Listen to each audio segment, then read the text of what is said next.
You don't see many people on YouTube shooting foxes during the daytime, and I think this is because it's not easy to do, especially as foxes are primarily nocturnal animals. The good thing, though, about daytime foxing is that you don't need much in the way of equipment, just a suitable rifle and perhaps a squeaker, although a squeaker isn't as useful as you might think, certainly compared to lamping, and it sometimes can be counterproductive, but we'll get onto that shortly. In terms of calibre, the most popular would be a 223 or a treble 2, but the problem with those calibres is they aren't very versatile. They're great for foxes, but are too small for deer and too big really for rabbits, so many people will use a 17 HMR or a 22 WMR, or on the other side of the scale like me, they'll use a 243. The good thing with the Magnum rimfire loads is they have the reach and the power to get the job done on foxes, but are also small enough for rabbits. The 243 really is far too powerful for rabbits, but it can be used for deer as well as foxes. So you get the idea. You can use a 22 LR rifle as well on foxes in certain circumstances. In the Home Office guidance, the 22 LR is described as being suitable in places where a larger calibre would be dangerous or cause annoyance to people nearby, but it essentially states that an experienced marksman must use their own judgment.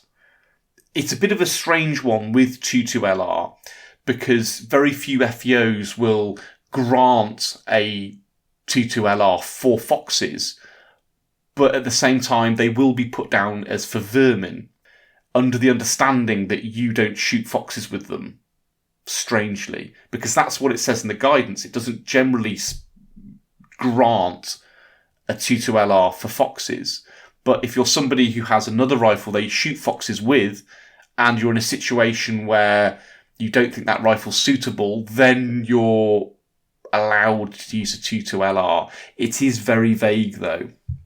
But whatever calibre you use, the most important factor is your own accuracy at the ranges you're shooting at. If you are using a 22 LR, then you need to ensure a headshot at a sensible distance. I would say within 50 yards.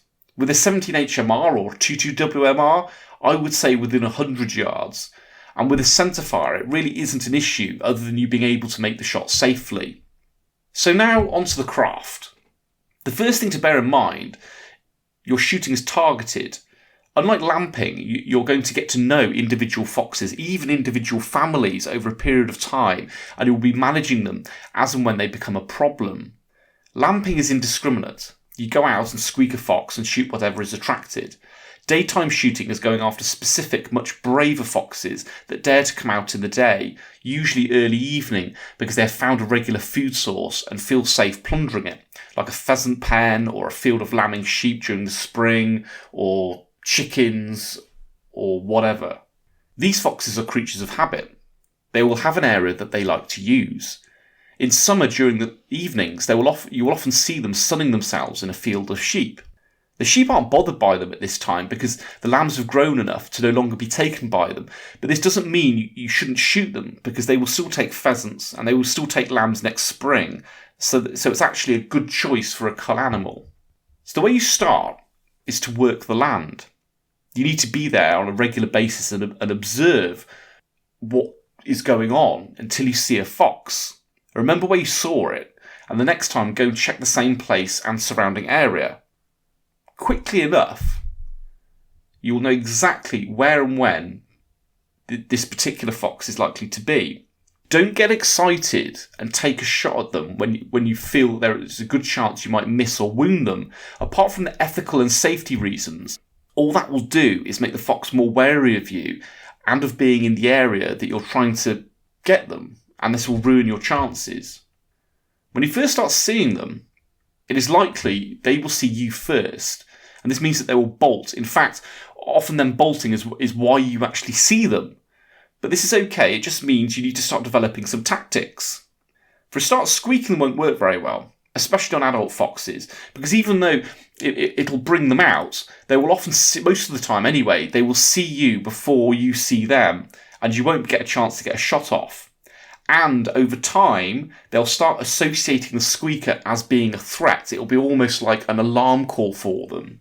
Instead, You need to start approaching an area in a way to maximise the chances of you seeing them before they see you, and at the same time offering you a safe shot with a good backstop. After a few attempts, you will be in the right place at the right time, and you will have time to get down in the prone position on the bipod and take a shot. I would avoid using shooting sticks, because whilst you may have the element of surprise, it will take too long to get into a shooting position. This isn't deer stalking. A deer will happily hang out knowing you are there. A fox won't. Also, getting prone makes you as small as possible. In late summer, you will see cubs, and they can be less of a challenge because they are naive and inquisitive.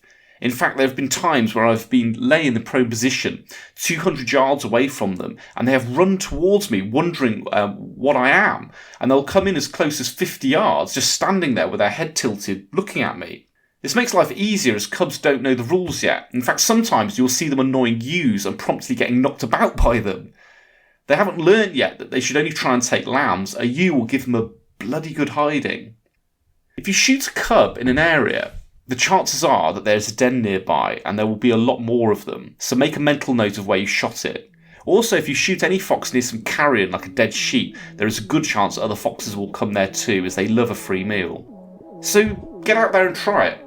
Daytime foxing presents a big challenge and it takes time, but that's part of the fun, and it's also a good way of selecting a suitable cull animal, especially if they're one that's causing a problem. After all, we don't want to shoot all of them, just don't tell the farmer that.